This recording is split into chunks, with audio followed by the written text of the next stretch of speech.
ये आकाशवाणी गोरखपुर है। अब रउआ सभे सुकीर्ति अस्थाना से समाचार सुनी। प्रदेश विधानमंडल का बजट सत्र 23 मई से शुरू हुई। मुख्यमंत्री योगी आदित्यनाथ की अध्यक्षता में आज लखनऊ में मंत्रिपरिषद के बैठकी में ई फैसला कयल गयल।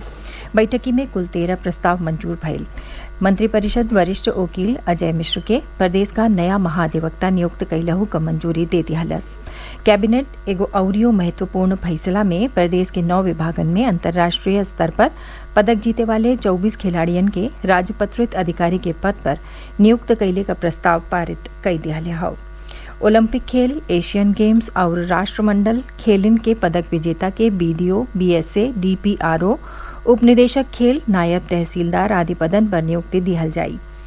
मंत्रिपरिषद प्रदेश के 5 जिलन अलीगढ़, आजमगढ़, चित्रकूट, श्रावस्ती और सोनभद्र में छोटहन हवाई अड्डा के जल्दीय संचालन बदे भारतीय विमानपत्तन प्राधिकरण के साथे संचालन और प्रबंधन संबंधी समझौता ज्ञापन पर हस्ताक्षरों का मंजूरी दे दिया हौ।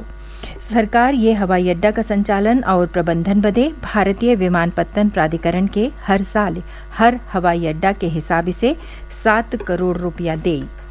मंत्रिपरिषद लखनऊ का भातखंडे संगीत महाविद्यालय के विश्वविद्यालय का दर्जा दिहले का मंजूरी दे दिहले हवे। अब एके भातखंडे संस्कृति विश्वविद्यालय के नाम से जानल जाई। संस्कृति और कला क्षेत्र का महाविद्यालय अब ऐसे संबद्ध हुई हैं। मुख्यमंत्री योगी आदित्यनाथ मंत्रिपरिषद का बैठकी में सज्जो मंत्रियन के साथ उनकर हाल का दौरा के बारे में विस्तार से बातचीत कैलें। सज्जो मंत्री जिला और मंडलन के दौरा का आपन अनुभव साझा कैलें।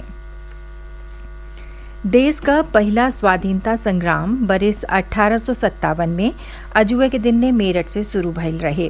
भारत के अंग्रेजन के शासन से मुक्त करौले के ये पहला क्रांति उद्घोष में देश का कई गो वीर शहीद भइले। उनके यादी में मेरठ में बाबा अवघड़नाथ शिव मंदिर में शहीद स्तंभ बनावल गईल हौ। ढेरी संख्या में आज लोग एवं पहुंची के महान क्रांतिकारियन के श्रद्धांजलि दिहले। ऊर्जा राज्य मंत्री डॉक्टर सोमेंद्र तोमर, मेरठ से सांसद राजेंद्र अग्रवाल और भाजपा का पूर्व प्रदेश अध्यक्ष लक्ष्मीकांत वाजपेयी के लेके अवरियो जानल मानल लोग शहीदन के श्रद्धा सुमन अर्पित कैले। प्रधानमंत्री नरेंद्र मोदी आज ओ सज्जो स्वतंत्रता सेनानियन के अदम्य साहस बदे श्रद्धांजलि दिहले जे 1857 के पहला स्वतंत्रता संग्राम में हिस्सा लिहले रहले।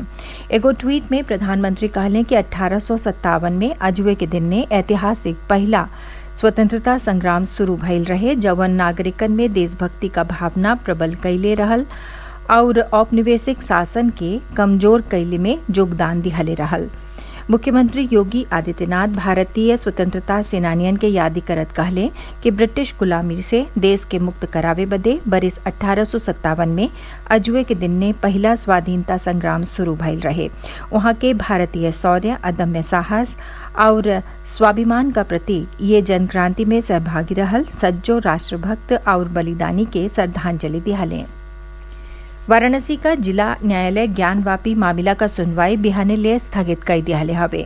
सिविल जज के समक्ष सुनवाई में आज दोनों पक्ष आपन आपन तर्क प्रस्तुत कैले। प्रतिवादी पक्ष कोर्ट कमिश्नर के कार्यवाही पर आपत्ति जतावत ओके बदलले का मांग कई रहल हवे।